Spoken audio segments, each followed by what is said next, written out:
So I want to make a quick video about showing houses to buyers. Okay. First, I would recommend pre-qualify the buyers. If you don't pre-qualify the buyers, you're gonna have all the tire kickers come and see the house and waste your time. And your time is important. If you're showing houses to wholesalers or newbie investors who are learning the business and you're spending 30 minutes to anywhere between 2.5 hours, you can spend that time to make extra phone calls to the qualified buyers in your area, right? So if a buyer calls you and tells you, I want to see the house, I don't tell them like, I'm not going to show you the house. I'm going to tell them, sure, can you tell me a little bit about yourself? And then I keep my mouth shut. So they would respond, yes, I'm a investor, just learning real estate, just looking out some houses out there, trying to get my feet wet. And then what I would say to them is, well, great. This house is a fix and flip. I can show you the house. I have no problem with that, but I really want to make sure that you can make the move on this. If you come and take a look at it, right? If you are experienced and the flipping game, investing game, buy and hold game, and you come and see the house and you tell me that this house doesn't fit your criteria, I'll be fine with that.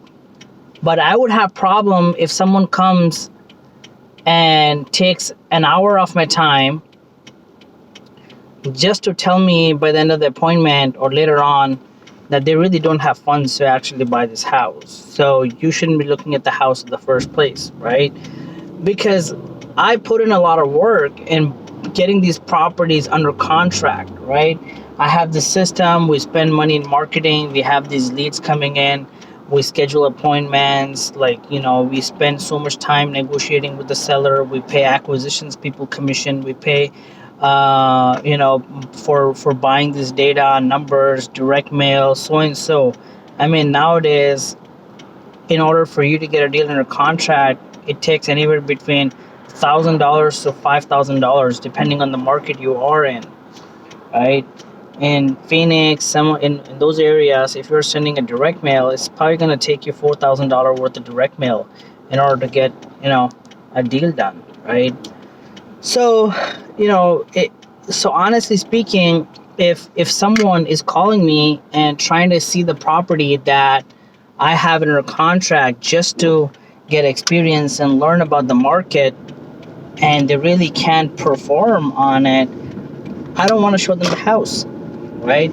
And the second thing is, if the house is not vacant, it's occupied or tenant occupied, owner occupied, and you don't have the lockbox, the more times you show, the more chances you have of losing the deal. Because if you bring in 10 newbie investors who don't know anything into the house, which is owner occupied, they're gonna say basically, well, what the heck are you doing? Like, are you buying the house? Who are all these people coming multiple times again and again? I don't want to show the house anymore to anyone. I don't want anyone coming to my house, right?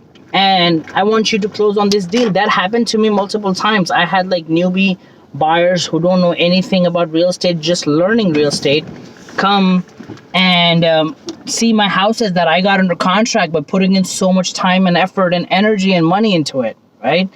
So I don't want these people to be coming into my house that I have under contract and just wasting my time and messing up with my deal. Because I put in a lot of work in getting these houses under contract. So I pre-qualify them. I talk to them about the proof of funds. If they say they are cash buyers, then I want them to send proof of funds. And I don't want to see any bank letter. I want to see their statement showing the balance that they can perform on this property. But if they are hard money, they need to send a hard money loan letter. And then I call the hard money lender before they come and see the house. And let me tell you something. If someone is giving you this hard money lender loan, doing all this work, going above and beyond, spending time to get you the proof of funds so that they can see the house, that tells me that they're serious. That's like 50, they're like 50% qualified if they send me the letter or anything. The another 50% is just like, verifying that those proof of funds are legit. So that's one way to qualify. Second way to qualify, ask about like, are you buying in this area? I mean, do you know the area really well or not? So I'd say, well, I don't really know the area, but I'm looking to buy in that area. I mean, have you driven by the house? So I ask the buyers to drive by the house before they buy it, because if they don't drive by the house, then I'm not showing it. Because one time what happened, I was showing a duplex, and I had to call the owner. The owner had to call two different tenants, schedule a time where both the tenants are available. One tenant was not available, so they gave me a lockbox code. I did all this work. Like, it was really one of the most difficult showing. And when I did the showing, the guys came in, started talking with the tenants and looking at the property here and there. They checked everything out. And I've been waiting for almost like 3 days to hear from them. And after 3 days, they said, oh, the area is not that great, so we're not going to buy it. I did all this work just for them to tell me that the area is not good. Have I asked them to drive by the property before I showed them? I would have like saved all that work that I did for them, right? So I would highly recommend qualify your buyers before they see the house. Sometimes if the house is owner occupied, have your buyers put down $1,000 earnest deposit into the escrow, which is refundable within 2 days if they cancel the contract. So if someone is going to the escrow, putting down the earnest money, depositing a check, and then seeing the house, that tells me that they're serious, right? So I would highly recommend do that before even you let your buyer see the house. Hope that makes sense.